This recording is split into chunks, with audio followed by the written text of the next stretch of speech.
So this is a message around career, getting a new offer, getting a surprise offer, or there's just a different conversation coming to you that you weren't expecting, or you might not be expecting, which is funny enough because like you are a good maybe employee, you're a great business partner or something like that. So it shouldn't be surprising, but I feel like to you, you would still be surprised. It's like, oh, you were thinking about me? And so that might be coming in soon, or you might already be in the midst of that. Let me know if you are. It's 1:33 on my clock, and I know that's like about newness with the 1, and then 3s with the expansion. So, if this is already sounding like you, or if you keep listening and this resonates with you, then put 133 down in the chat and hit that like button and subscribe. But anyway, it's like, who, me? Y'all know that meme? Me? With the boy pointing at his chest? So yeah, it seems like there might be a spontaneous offer like, hey, we want to promote you, we have this new position. Or maybe you apply to a job and you weren't necessarily expecting to get it, and then they write back and they say, hey, you got the job, blah blah blah. Also, it could be maybe you're in the midst of negotiating a salary and you are tempted to just kind of take what they give you. Or you could say, hey, no, per the job, per the salaries of other jobs like this is what I'm expecting to get paid. And maybe you want to like increase the pay. Maybe you say, no, at my last job for this job, for the same amount of work, this is how much I got paid. And maybe you like fudge the numbers a little bit. Or you're like, you need to either match me or give me more.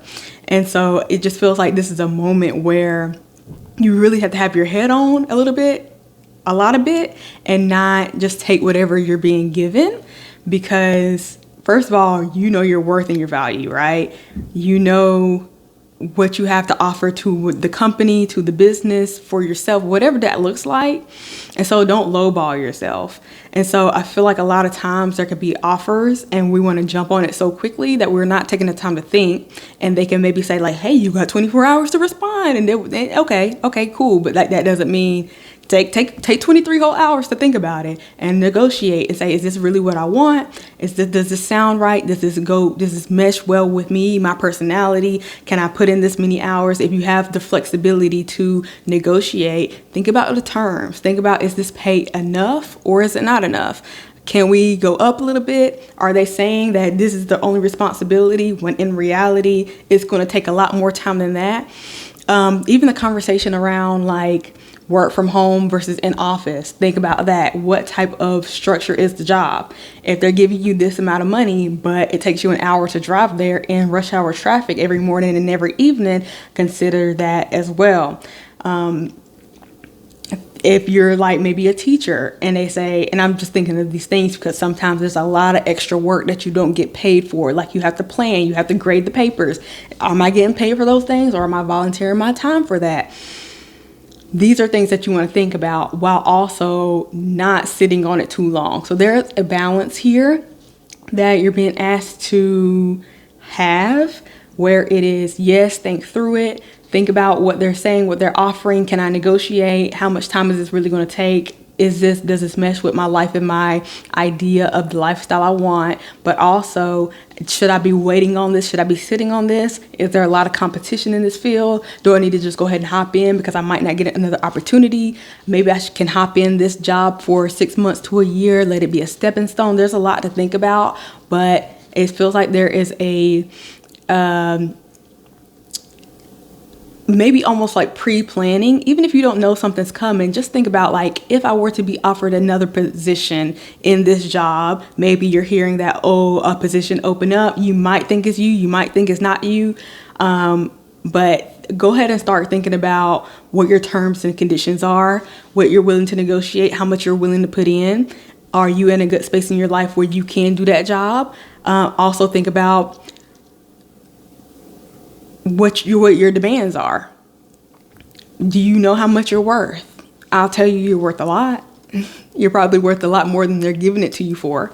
So if they're giving you a certain number, and let's say you like the number or whatever it is, push them a little bit further, because they're most likely lowballing you anyway. So this is a really practical message, but I don't want you to necessarily be caught off guard and be frantic about the options that you may be given.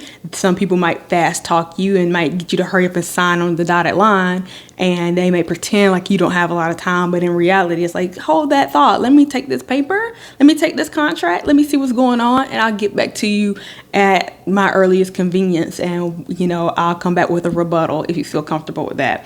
But at the very least, I would say try not to just say, okay, just take it. Like, even if everything sounds good, sit with it for a second, but not too long. Okay. Let me think about if there's anything else about this conversation. All I wrote down was maybe a raise and maybe a job. It's just something that you didn't really see coming, but we just want to be emotionally balanced, or a good balance between our emotions and our logic, and not let either one of them take over, because the logic can make you make a decision in the moment because it sounds good and it looks good on paper, but then emotionally you wouldn't be as happy in the day-to-day. Also, the opposite is true, where something sounds really good, it's super exciting, but in the day-to-day you're actually more exhausted. It's actually not worth it. It's actually like there's some fine print in your soul that your soul didn't want to sign up for, and it's like, you got to think about that as well. So I would also think about, how long do you want to stay? Well, you have a lot to think about, it sounds like. So we're getting prepared now. So I would say the balanced way to go about this, even if you don't really think there's something coming, you just really never know. If you're in a position right now, in a workspace right now that you don't quite love, think about what your next level up should look like and would look like. What would you like for it to look like? What would you like your lifestyle to look like? How many hours would you like to put in? And what can you negotiate with? Does this sound good? Does this sound bad? How much money is your baseline? How much can you get by with? How many hours a day do you want to work? Do you want to work holidays, or are you okay with not working holidays? Whatever, however that looks. What type of structure would your ideal job look like, or career? Or maybe it's not a job or career at all. Maybe it's a partnership. And I don't really know much about entrepreneurial terms and whatnot, but like, what's the return on investment? What assets, liabilities?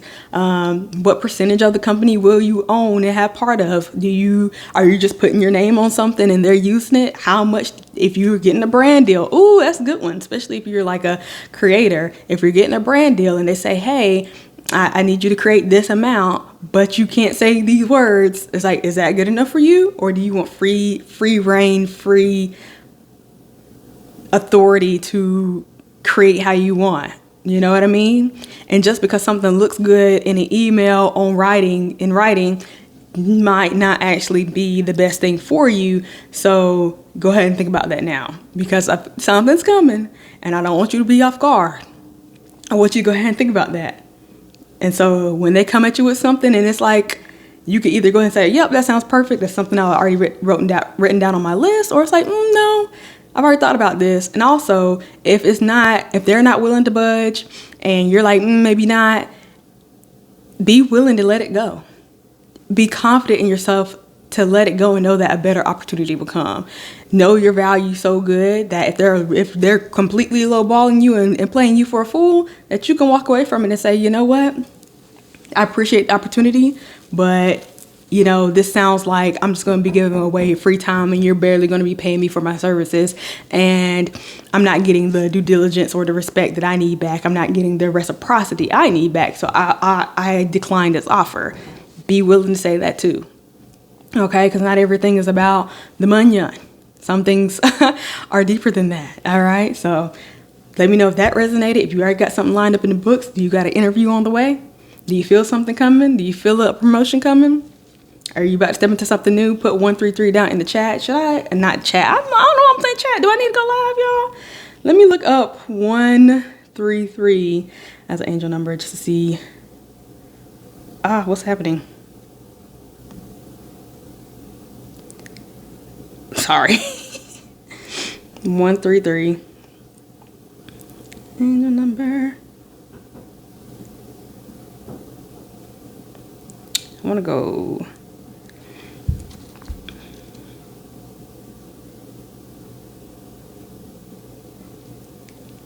I'm just going to read randomly. It's a message to give your fears, doubts, and worries to the angels so that they can be transmuted and healed. Trust that they support you completely and surround you with love and protection. 133 gives you the courage to live your life with enthusiasm and optimism, safe in the knowledge that you are well blessed, loved, and supported in all that you do. So you are very supported. I love that.